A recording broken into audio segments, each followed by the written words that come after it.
নাও, আমি তোমাকে একটা জাদুর ড্রাগন গাছ দিচ্ছি। এই গাছটা তুমি বাড়ির উঠোনে রোপণ করবে, আর দেখবে সেই গাছটাতে অনেক ড্রাগন। মা, ও মা, কোথায় গেলে তুমি? তাড়াতাড়ি বাহিরে এসো, তোমার সাথে যে আমার কথা আছে। কি ব্যাপার, মা তো কোনো কথাই বলছে না। মনে হয় মা কাজে চলে গেছে। তার চেয়ে বরং আমি গিয়ে ঝুমার সাথে খেলা করে আসি।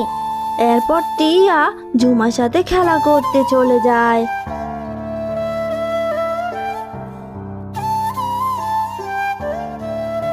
ঝুমা, তুই ড্রাগন ফল খাচ্ছিস? ড্রাগন ফল খেতে বুঝি অনেক মজা, তাই না রে? ঝুমা, আমারও না ড্রাগন ফল খেতে খুব ইচ্ছে করছে। তোর কাছে তো অনেকগুলো ড্রাগন ফল আছে, আমাকে একটা খেতে দে না রে ঝুমা। টিয়া, আমি তোকে ড্রাগন ফল খেতে দিতে পারবো না। আমার এই ড্রাগন ফলগুলো অনেক দামি। আমার বাবা শহর থেকে এই ড্রাগনগুলো এনেছে। আমার মা বাবা আমাকে ড্রাগন ফল অনেকগুলো করে খেতে দেয়।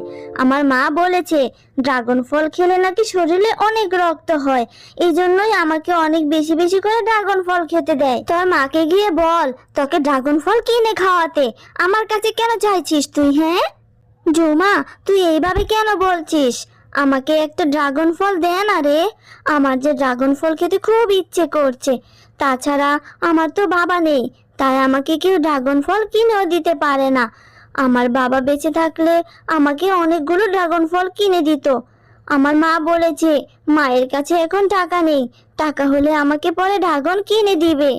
না রে টিয়া, আমার এখান থেকে তোকে একটু ড্রাগন দিতে পারবো না। তুই আমাকে আর বিরক্ত করিস না তো। আমি এখন বসে বসে মজা করে ড্রাগন খাবো, আর তোর সাথে এখন আমি খেলাও করব না। তুই এখন বাড়ি চলে যা তো। তখনই সেখানে ঝুমার মা চলে আসে। আরে ঝুমা সোনা, তুই এখনো ড্রাগনগুলো খেয়ে শেষ করিসনি? এই গরিব ফকিন্নির মেয়ে তো তোর খাবারের দিকে নজর দিচ্ছে। আর এই ফকিন্নির মেয়ে, তুই আমার মেয়ের ড্রাগনের দিকে এইভাবে তাকিয়ে আছিস কেন?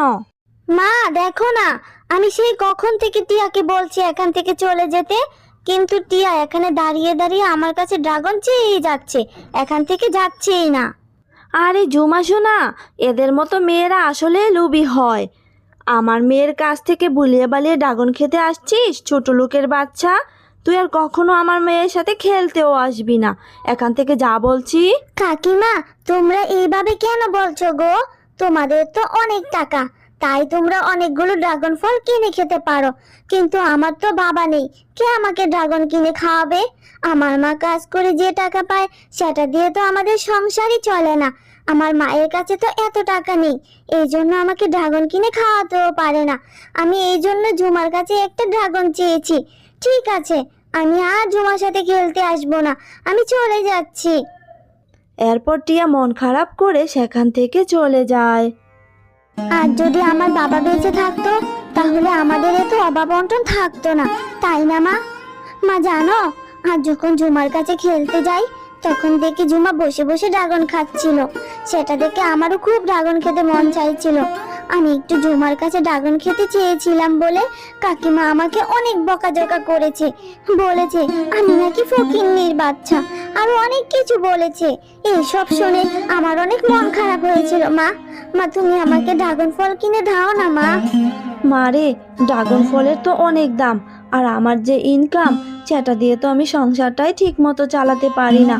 আর এই মাসের টাকাটা এখনো হাতে পাইনি রে মা। আমি টাকা পেলে তোকে আগে ড্রাগন কিনে খাওয়াবো। তুই আর মন খারাপ করিস না রে মা। তোর মনটা খারাপ থাকলে যে আমার আর কিছুই ভালো লাগে না, ঠিক মতো কাজও করতে পারি না। আর হ্যাঁ, ঝুমার মা যেহেতু তোকে অনেক বকাঝকা করেছে, তাই তুই আর ঝুমার সাথে খেলতে যাস না রে মা।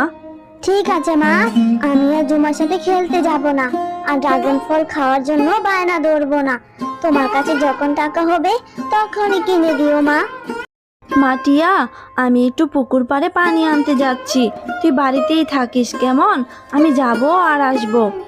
এরপর শেফা পানি আনতে চলে যায়। আরে, এখানে তো দেখছি টাকা পড়ে আছে। আশেপাশে তো বুড়িমাকে ছাড়া কাউকে দেখতে পাচ্ছি না। বুড়িমা, ও বুড়িমা, এদিকে তাকান তো। এখানে কি আপনার টাকা পড়ে আছে? এদিকে তাকান না বুড়িমা। কি হলো বুড়িমা, আপনি কিছু বলছেন না কেন? আপনার টাকাটা তো নিয়ে নেন।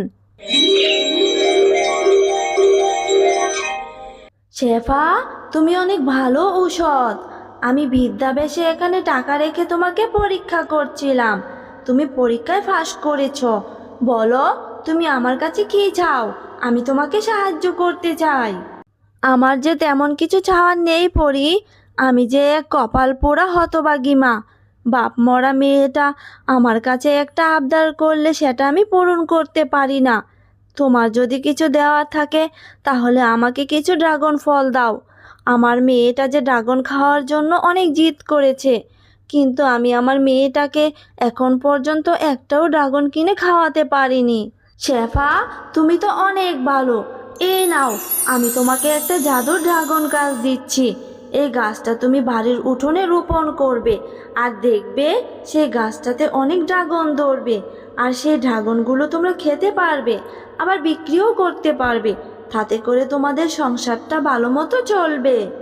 পরি, তোমাকে যে কী বলে ধন্যবাদ দিব। তুমি আজ আমার অনেক বড় উপকার করলে। এখন থেকে যে আমার মেয়েটা ড্রাগন খেতে পারবে। এরপর শেফা বাড়ি এসে জাদুর ড্রাগন চারাটি রোপণ করে দেয়। মা, ও মা, তুমি এখানে এটা কিসের চারা রোপণ করলে? আর এই চারাটা তুমি কোথায় থেকে পেলে মা? তারপর শেফা তার মেয়েকে সমস্ত কথা খুলে বলে।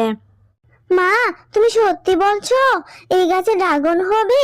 তাহলে তো অনেক ভালো হবে। কি মজা, আমি এখন থেকে ড্রাগন খেতে পারবো, তাই না মা?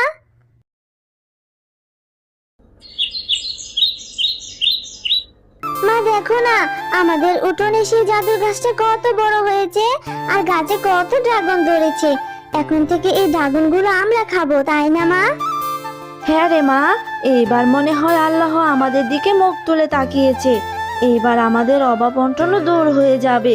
এই ড্রাগনগুলো তোর যত ইচ্ছা মন ভরে খাবে, আর আমিও ড্রাগন পেড়ে বাজারে বিক্রি করব।